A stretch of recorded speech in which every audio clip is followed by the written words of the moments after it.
ഷാജി രാഘവൻ, ഈ ഭഗവദ്വജം ഏന്തിയ ഭാരതാംബ, ആ ഭാരതാംബയുടെ പുറകിൽ കാണുന്ന ഭൂപടം, അത് ഏത് രാജ്യത്തിന്റെ ഭൂപടമാണ്?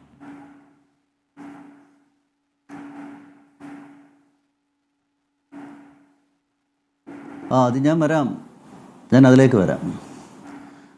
ഇന്ന് നമ്മുടെ ഗവർണറെ ചുറ്റിപ്പറ്റിയാണല്ലോ ചർച്ച.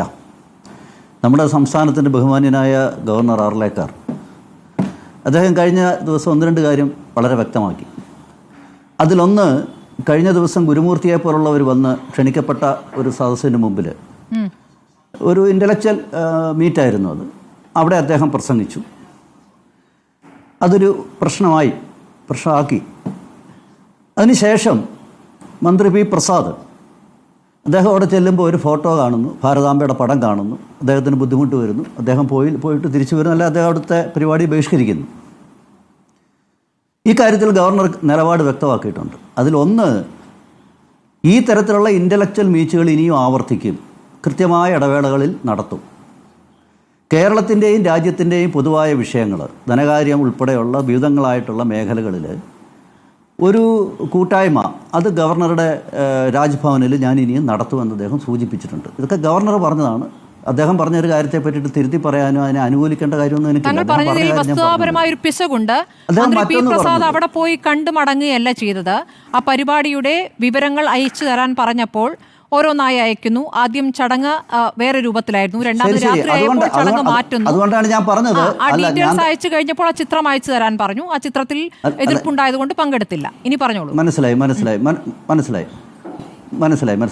മനസ്സിലായി. ഞാൻ തന്നെ അത് തിരുത്തിയിരുന്നു. ബഹിഷ്കരിച്ചു എന്നൊരു വാക്ക് ഞാൻ ഉപയോഗിച്ചിരുന്നു. അതൊരു തരത്തിലുള്ള ബഹിഷ്കരണമാണല്ലോ. ബഹിഷ്കരണത്തിൻ്റെ നടപടിക്രമങ്ങളായിരുന്നു താങ്കൾ പറഞ്ഞത്. ഞാൻ ആദ്യം പറഞ്ഞതിൽ നിന്ന് ഞാൻ ഇതുകൂടെ കൂട്ടിച്ചേർത്ത് പറഞ്ഞിരുന്നു. എന്തു ആയിക്കോട്ടെ. അപ്പോൾ അതിലെ ആദ്യത്തെ കാര്യത്തിൽ ഗവർണർ നിലപാട് വ്യക്തമാക്കിയിട്ടുണ്ട്. ഇനി അത് ആവർത്തിക്കും. രണ്ടാമതൊന്നുള്ളത്, ഭാരത് മാതാവിൻ്റെ പടം രാജ്ഭവനിൽ വെച്ചിട്ടുണ്ട്. അത് കൃത്യമായി അവിടെ തന്നെ ഉണ്ടാവും. അതെന്തായാലും എടുത്തു മാറ്റാൻ പോകുന്നില്ല. മന്ത്രിമാർക്ക് വരാൻ പങ്കെടുക്കാൻ പരിപാടികളിൽ ആ ഫോട്ടോ ഉള്ളതുകൊണ്ട് ഇനിയും രാജ്ഭവനിലേക്ക് പോകണ്ടെന്ന് അവർക്ക് തീരുമാനിക്കാം. ഇവിടെ ഭരണഘടനാ സ്ഥാപനങ്ങൾ ഈ രാജ്യത്ത്, കേരളത്തിലെ ഒരു രാജ്ഭവൻ മാത്രമല്ല. എൻ്റെ കയ്യിലൊരു ഫോട്ടോയുണ്ട്. ഞാനൊരു 3 വർഷം മുമ്പ് കേരളത്തിൽ നിന്നുള്ളൊരു പ്രതിനിധി സംഘം UP ഗവൺമെൻറ്റിൻ്റെ ഇൻവിറ്റേഷൻ സ്വീകരിച്ച് UPയിൽ പോയിരുന്നു. ഗുഡ് ഗവേണൻസ് പ്രോഗ്രാം എന്നായിരുന്ന, ജേണി എന്നായിരുന്ന പ്രോഗ്രാമിൻ്റെ പേര്. കേരളത്തിലെ പ്രമുഖ മാധ്യമ പ്രവർത്തകർ അതിൽ പങ്കാളികളായിരുന്നു, അതിൽ പങ്കെടുത്തിരുന്നു. ഞാൻ ആ ടീമിനെ ലീഡ് ചെയ്ത ഒരാളാണ്. എൻ്റെ കയ്യിൽ ആ ഫോട്ടോയുണ്ട്. അവിടെ മുഖ്യമന്ത്രി, അന്നത്തെ ഏറ്റവും പ്രോഗ്രാം 10 ദിവസമായിരുന്നു. 10ാം ദിവസം മുഖ്യമന്ത്രിയുടെ അദ്ദേഹത്തിൻ്റെ ഔദ്യോഗിക ഇവിടെയായിരുന്നു പ്രഭാത ഭക്ഷണവും അദ്ദേഹവുമായിട്ടുള്ളൊരു മീറ്റിങ്ങും ഉണ്ടായിരുന്നു. ആ ഫോട്ടോ എൻ്റെ കയ്യിലുണ്ട്. അദ്ദേഹത്തിൻ്റെ പുറകിലായിട്ട് 2 ദേശീയ പതാകയുണ്ട്. അവിടെ നിങ്ങൾക്ക് ഈ പടം കാണാൻ വേണ്ടിയിട്ട് സാധിക്കും. ഈ പടം നിങ്ങൾ വടക്കേ ഇന്ത്യയിൽ നിങ്ങൾ നോക്കൂ. നിങ്ങൾക്ക് ഞാൻ പോയിട്ടില്ല ഇതുവരെയും. നിങ്ങൾ പോയി കഴിഞ്ഞാൽ പല മന്ത്രിമാരുടെയും പല പ്രധാനമന്ത്രി ഉൾപ്പെടെയുള്ളവരുടെ ഔദ്യോഗിക വസതികളിലോ ഇത് ഫോട്ടോ ഇല്ല എന്നൊന്നും നമുക്ക് പറയാൻ പറ്റും. നിങ്ങൾ ഭരിക്കുന്ന സംസ്ഥാനങ്ങളിൽ നിങ്ങൾ ചെയ്തുകൊണ്ടിരിക്കുന്ന കാര്യങ്ങളാണല്ലോ പറയുന്നത്, അല്ലേ? വടക്കേ ഇന്ത്യയിലെ കാര്യം സൂചിപ്പിക്കുന്നു. കേരളം പോലെ, തമിഴ്നാട് പോലെ ചില സംസ്ഥാനങ്ങൾ പ്രതിഷേധിക്കും. അവർക്ക് അത് പ്രതിഷേധിക്കാനുള്ള മാർഗങ്ങളുണ്ട്, അവർക്ക് പ്രതിഷേധിക്കാനുള്ള കാരണങ്ങളുണ്ട്. നിങ്ങൾ ഭരിക്കുന്ന സംസ്ഥാനങ്ങളിൽ നിങ്ങൾ അത് നടപ്പാക്കിക്കൊണ്ടിരിക്കുകയാണ്. എന്തിന്, ഈ രാജ്യത്ത് പോലും നടപ്പാക്കിക്കൊണ്ടിരിക്കുകയാണല്ലോ. ഒരു ക്ഷേത്രത്തിന്റെ ഉദ്ഘാടന ചടങ്ങിൽ അതിന്റെ മുഖ്യപൂജാരിയായി പ്രധാനമന്ത്രി പങ്കെടുക്കുന്നു. പാർലമെന്റിന്റെ പുതിയ മന്ദിരത്തിന്റെ ഉദ്ഘാടന ചടങ്ങ് ഒരു പ്രത്യേക മതത്തിന്റെ ആചാരങ്ങളുമായി ബന്ധപ്പെടുത്തി അത് ഉദ്ഘാടനം ചെയ്യപ്പെടുന്നു. ഇതൊക്കെ രാജ്യം കണ്ടുകൊണ്ടിരിക്കുകയാണ്. അപ്പോൾ ഞങ്ങളിത് ചെയ്യും എന്നുള്ളതൊരു വെല്ലുവിളിയുടെ സ്വരമാണ്. ഇത് മതേതര ഇന്ത്യയുടെ സ്വഭാവമല്ല, ഇത് ഭരണഘടനാ വിരുദ്ധമാണ് എന്നുള്ളതാണ് നമ്മുടെ വാദം. അതാണ് പറഞ്ഞുകൊണ്ടിരിക്കുന്നത്. നിങ്ങൾ ചെയ്യുന്നു എന്നുള്ള കാര്യം ശരിയാണ്, നിങ്ങൾ ചെയ്യുമെന്ന് ആവർത്തിക്കുകയും ചെയ്യുന്നു. ആർലേക്കർ പറഞ്ഞതാണ്, നിങ്ങൾക്ക് വേണമെങ്കിൽ വരാം, ഈ ഹാളിൽ ഈ ചിത്രമുണ്ടാകും. ആ മാപ്പാണ് ഞാൻ ചോദിച്ചത്. അത് ഏത് ഇന്ത്യയുടെ മാപ്പാണ്? ബ്രിട്ടീഷ് കാലത്തെ മാപ്പാണോ, അതോ അതിനു മുമ്പ് മുഗൾ കാലത്തിന് മുമ്പുള്ള മാപ്പാണോ? അതിൽ ഏതൊക്കെ രാജ്യങ്ങളുണ്ട്, ഏതൊക്കെ ഭാഗങ്ങളുണ്ടെന്ന് അറിയാമോ? ഇന്ത്യയുടെ മാപ്പല്ല, ഇന്ത്യയുടെ സ്വതന്ത്ര ഇന്ത്യയുടെ മാപ്പല്ല അത്. ഞാൻ പറഞ്ഞല്ലോ ഇനിയിപ്പോ ഏത് മാപ്പായാലും അത് അവിടെ ഉണ്ടാവും. അതായത് അങ്ങനെയെങ്കിൽ ശ്രീ ഷാജി രാഘവൻ, എന്തൊരു ഗുരുതരമായ കാര്യമാണ് ശ്രീ ഷാജി രാഘവൻ. അതിൽ ഒരു മിനിറ്റ്, ഇന്ത്യ എന്ന രാജ്യം, അതിൽ പാകിസ്ഥാനില്ല. കിഴക്കൻ പാകിസ്ഥാൻ, ഇപ്പോൾ ബംഗ്ലാദേശ് ആയിരിക്കുന്ന കിഴക്കൻ പാകിസ്ഥാൻ അടക്കമാണ് ആ മാപ്പിലുള്ളത്. ശ്രീ ഷാജി രാഘവൻ, നിങ്ങൾ ചാനലിന്റെ അവതാരകയല്ലേ? ഇപ്പം ഞാൻ സംസാരിക്കാൻ തുടങ്ങിക്കഴിഞ്ഞു കൂടുതൽ സമയം നിങ്ങളാണ് സംസാരിക്കുന്നത്. എന്നാൽ നിങ്ങൾ പറയാനുള്ളതൊക്കെ പറയും, ഞാൻ കേട്ടിരിക്കാം. സ്മൃതി പറഞ്ഞോളൂ. കേൾക്കാൻ പറ്റുന്നില്ല കേട്ടോ. സ്വതന്ത്ര ഇന്ത്യയുടെ മാപ്പ് അല്ലാതെ പഴയ മാപ്പ് നിങ്ങൾ ഉപയോഗിക്കും, അത് ഞങ്ങൾ ഭരണഘടനാ സ്ഥാപനത്തിലും വെക്കും എന്ന വെല്ലുവിളിയാണോ ശ്രീ ഷാജി രാഘവൻ നിങ്ങളുടേത്? സ്മൃതി പറഞ്ഞത് എനിക്ക് കുറച്ചേ കേൾക്കാൻ പറ്റുള്ളൂ. സ്മൃതി, ഞാനൊന്ന് പറഞ്ഞോട്ടെ.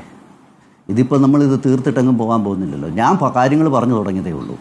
ഇവിടെ ആരും പ്രതിഷേധിക്കാനുള്ള ഒരാളുടെ അവകാശത്തെ ഒന്നും ചോദ്യം ചെയ്യുന്നില്ലെന്നേ. ഇവിടെ ആര് പ്രതിഷേധിച്ചെന്നായി പറയുന്നത്? നിങ്ങൾ തന്നെ ചോദിച്ചല്ലോ. ഞാൻ ചോദിച്ചോട്ടെ, ഒരു ഭരണഘടനാ സ്ഥാപനത്തിൽ ഈ തരത്തിലുള്ള ഭരണഘടനാ വിരുദ്ധമായ ഒരു നടപടിക്രമം ഉണ്ടായാൽ ഇവിടുന്ന് ആരാ പരാതി കൊടുത്തു എന്ന് പറയുന്നത്? സംസ്ഥാന ഗവൺമെൻറ് കൊടുത്തോ? സംസ്ഥാന മുഖ്യമന്ത്രി കൊടുത്തോ? ആരാ കൊടുത്തു എന്ന് പറയുന്നത്? ഒരു MP കൊടുത്തിട്ടുണ്ടെന്നാണ് പറയുന്നത്. സ്മൃതി, ഒരു കാര്യം വ്യക്തമല്ലേ? ഈ വിഷയം എന്തുകൊണ്ടാണ് ഇപ്പം നിങ്ങൾ സജീവമായിട്ട് ചർച്ചയ്ക്കെടുക്കുന്നത്? എന്തുകൊണ്ട് രണ്ട് മുന്നണികൾ ഇത് ചർച്ച ചെയ്യുന്നു? ഇവിടെ ഒരു തെരഞ്ഞെടുപ്പ് നടക്കുന്നത് കൊണ്ടാണ്. തെരഞ്ഞെടുപ്പ് മലപ്പുറം ജില്ലയിലായതുകൊണ്ടാണ് ഈ തരത്തിലുള്ള കാര്യങ്ങൾ പറഞ്ഞ ചിലരെയൊക്കെ സന്തോഷിപ്പിക്കാൻ സാധിക്കും, വോട്ട് കിട്ടുമെന്നുള്ളൊരു ധാരണയല്ലേ നിങ്ങൾ? ഞാനൊന്ന് പറഞ്ഞോട്ടെ. അങ്ങനെ ഉണ്ടാ നിങ്ങൾ പറയുമ്പോഴൊക്കെ ഞാനും ഇടപെട്ട് പറയട്ടെ. അങ്ങനെ ഉണ്ടാ ഞാനും നിങ്ങൾ പറയുന്ന ഓരോ കാര്യത്തിലും ഞാനും ഇടപെട്ടായി ചർച്ച എവിടെത്തും? ഞാനൊന്ന് പറയട്ടെ, പറഞ്ഞു തീർക്കട്ടെ എന്നേ. മുമ്പേ നിങ്ങൾ ഇടപെട്ട് പിന്നീട് എനിക്ക് കണക്ഷനേ കിട്ടിയിട്ടില്ല. ഞാനൊന്ന് പറഞ്ഞോട്ടെ. ഞാൻ ചോദിച്ചത്, നിങ്ങൾ ഈ പറഞ്ഞത് ഇത്ര വലിയ പ്രശ്നമാണല്ലോ. ഭരണഘടനാ സ്ഥാപനത്തിൽ ഈ തരത്തിലുള്ള ഭരണഘടനാ വിരുദ്ധമായ ഒരു നടപടി ഉണ്ടായെങ്കിൽ ഇവിടെ കേരളത്തിൽ ഇതുമായി ബന്ധപ്പെട്ടവർ എന്ത് നിലപാടെടുത്തിട്ടുണ്ടെന്നാണ് നിങ്ങൾ ഈ പറയുന്നത്? ഇത് മലപ്പുറം ജില്ലയിൽ നടക്കുന്ന ഒരു തെരഞ്ഞെടുപ്പിന് വേണ്ടി ഉയർത്തുന്ന വിഷയത്തിനപ്പുറത്ത് ഇതിന് എന്ത് പ്രസക്തിയാണ് ഉള്ളത്? അതുകൊണ്ടാണ് ഞാൻ ഈ സൂചിപ്പിച്ചത്. രാജ്യത്ത് പല ഭാഗങ്ങളിലും പലയിടങ്ങളിലും ഇത് നടക്കുന്നുണ്ട്. സ്മൃതി ചർച്ചയ്ക്കിടയിൽ ഇടപെട്ട് സംസാരിച്ചപ്പോൾ പറഞ്ഞു ഗവർണർമാരെ ഉപയോഗിച്ച് പല സംസ്ഥാനങ്ങളിലും പല കാര്യങ്ങളും ചെയ്യുന്നെന്നുള്ളത്. ചെയ്യുന്നുണ്ട്, ഇന്നല്ല പണ്ടാണ്. ഈ രാജ്യത്ത് ഗവർണർമാരെ ഉപയോഗിച്ചുകൊണ്ട് ഏറ്റവും കൂടുതൽ സംസ്ഥാന ഗവൺമെൻറ്റുകൾ നഷ്ടപ്പെട്ട ഒരു പാർട്ടിയുടെ പേരെന്ന് പറയുന്നത് BJP-യാണ്, അല്ലാതെ CPM ഒന്നുമല്ല. CPM-ന് ആദ്യത്തെ ഗവൺമെൻറ്റാണ്. സജീഷൊക്കെ ഇത് ഓർത്താൽ കൊള്ളാം. ഈ ഗവൺമെൻറ് അല്ല. ഈ ഗവൺമെന്റ് ഗവർണർമാരെ ഉപയോഗിച്ച് ഒരു സംസ്ഥാനത്തും ഭരണഘടനാ വിരുദ്ധമായിട്ടുള്ള ഒരു കാര്യവും ചെയ്തിട്ടില്ല. ഞങ്ങൾ ചില കാര്യങ്ങൾ ഉയർത്തിപ്പിടിക്കുന്നത് ഇന്നോ ഇന്നലെയോ തുടങ്ങിയതല്ല. സജീഷ് പറഞ്ഞത് ശരിയാണ്. കാര്യം എന്തെന്നറിയോ? ഈ പറയുന്ന വന്ദേ മാതരമായാലും ഭാരത് മാത ഒന്നും RSSന്റെ ഒന്നും സൃഷ്ടിയല്ലെന്നേ. കാരണം ഞങ്ങൾ ഈ രാജ്യത്തിന്റെ പരമ്പരാഗതമായ മൂല്യങ്ങളിൽ ഉറച്ചു വിശ്വസിക്കുന്ന പ്രത്യയശാസ്ത്രത്തിന്റെ ആൾക്കാരാണ്. ഞങ്ങളുടെ ഗവർണർമാര് ഗവർണർമാരിക്കുന്നിടത്ത് ഫോട്ടോ വെക്കും. ഇതിനകത്ത് നിങ്ങൾക്ക് ഭരണഘടനാപരമായിട്ട് എന്തെങ്കിലും പ്രശ്നമുണ്ടെങ്കിൽ സ്മൃതി, നിങ്ങൾ ചോദിക്കുന്നത് സംസ്ഥാന ഗവൺമെന്റിന് ഇതൊരു പ്രശ്നമാണെങ്കിൽ നിങ്ങൾ എന്ത് നിലപാടെടുത്തിട്ടുണ്ടെന്നേ? ശരി, അതൊരു വെല്ലുവിളിയാണ്. അതിന് CPM പ്രതിനിധി മറുപടി പറയും. ശ്രീ ഷാജി രാഘവൻ ഒരു മിനിറ്റ്. ആ വെല്ലുവിളിക്ക് CPM മറുപടി പറയട്ടെ. ശ്രീ ഷാജി രാഘവൻ ഒരു മിനിറ്റ്. എന്റെ ചോദ്യത്തിന് മറുപടി അല്ലേ, താങ്കൾ പൂർത്തിയാക്കണ്ട. താങ്കൾക്ക് ഇനി പറയാൻ അവസരമുണ്ട്. ഇല്ല, ഒറ്റ കാര്യമല്ല, ഇനിയും പറയണമെന്നേ. പറയാതിരിക്കണ്ട, പറയൂ. എനിക്കറിയേണ്ടത് ആ മാപ്പ് ഏതാണെന്നാണ്. ആ ഭൂപടം ഏത് രാജ്യത്തിന്റെ ഭൂപടമാണ്? ഏത് ഇന്ത്യയുടെ ഭൂപടമാണ്? ശരി, അതിലേക്ക് ഞാൻ വരാം. ഏത് രാജ്യമായാലും എന്താന്നേ ഞാൻ ചോദിക്കുന്നത്, സാർക്ക് എന്ന് പറയുന്ന ഒരു സംവിധാനമുണ്ട്. നമ്മളൊരു രാജ്യത്ത് നിന്ന് പ്രവർത്തിക്കുമ്പോൾ ഭാരതത്തിൻ്റെ ഒരു കൺസെപ്റ്റ് എന്ന് പറയുന്നതും ഭാരതത്തിൻ്റെ പാരമ്പര്യമായിട്ടുള്ള ഒരു സമീപനം എന്ന് പറയുന്നതും നമ്മൾ ഒരു രാജ്യവുമായിട്ട് ശത്രുതയിൽ പോകുന്നവരല്ല. ഈ കഴിഞ്ഞ യുദ്ധം പോലും നമ്മൾ വ്യാഖ്യാനിക്കുമ്പോൾ ഒരു രാജ്യത്തിനെതിരെ യുദ്ധമല്ല, അതൊരു ഭീകരർക്കെതിരെയുള്ള ഒരു വലിയ യുദ്ധം എന്നുള്ള നിലയ്ക്കാണ് നമ്മളതിനെ ലോകത്തിന് മുമ്പിൽ വരച്ചു കാട്ടിയത്.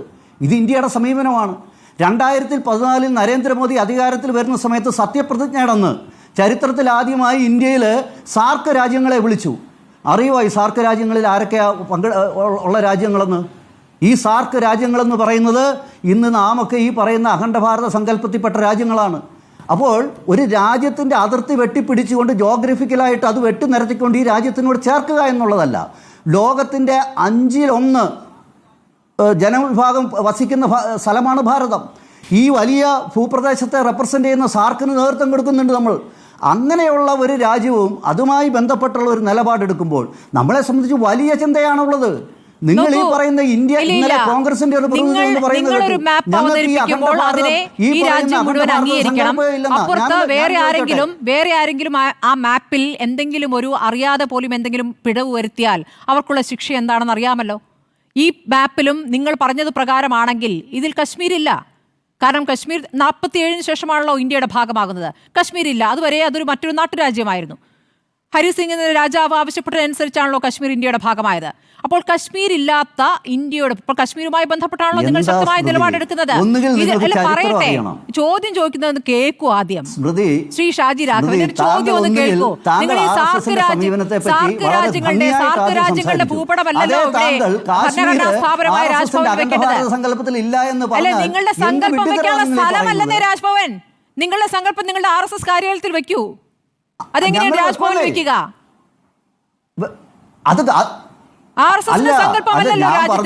അതിനുള്ള മറുപടി ഞാൻ ആദ്യമേ പറഞ്ഞു. അല്ലല്ല, അതല്ല സിപിഎമ്മിന്റെ സങ്കല്പമായി സെക്രട്ടേറിയറ്റിൽ സിപിഎമ്മിന്റെ കൊടി വെക്കാൻ പറ്റുമോ? അതാണ് ഇന്ന് MV ഗോവിന്ദൻ ചോദിച്ചത്. സ്മൃതി, അതിനുള്ള മറുപടി ഞാൻ ആദ്യമേ പറഞ്ഞു. ഈ രാജ്യത്തിന്റെ ഭരണഘടനാപരമായ സ്ഥാപനങ്ങളുടെ അധികാരത്തിൽ ഇരിക്കുന്നതൊക്കെ തന്നെ RSS പ്രത്യയശാസ്ത്രത്തിൽ കൂടെ വളർന്നു വന്നിട്ടുള്ളവരാണ്. അവരിയ്ക്കുന്ന ഇടങ്ങളിൽ ഈ തരത്തിൽ അവരുടെ വിശ്വാസത്തെ പ്രതീകങ്ങളെ അവർ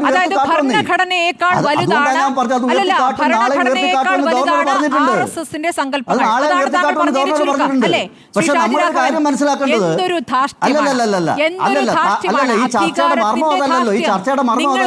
നിങ്ങൾക്ക് എന്തുമാകാം ഈ രാജ്യത്ത്, നിങ്ങൾ ഭരിക്കുന്നു. അധികാരത്തിന്റെ ഒരു ബൈ ഇലക്ഷനിൽ 4 വോട്ട് കിട്ടാമെന്നുള്ള ധാരണയില് നിലമ്പൂർ എന്ന വിഷയത്തിലേക്ക് ചുരുക്കാതിരിക്കൂ. ഇത്ര രാജ്യത്തിന് ദോഷമാണോ? അല്ലല്ല, ശ്രീ ഷാജി നിങ്ങളുടെ സൗകര്യത്തിന് ഭരണഘടനയെ ഉപയോഗിക്കും. നിങ്ങളുടെ സൗകര്യത്തിന് നിങ്ങൾ ഭരണഘടനയെ ചവറ്റുകൊട്ടയിൽ തള്ളും. ഇതാണ് നിങ്ങൾ കാണിച്ചുകൊണ്ടിരിക്കുന്നത്. ശ്രീ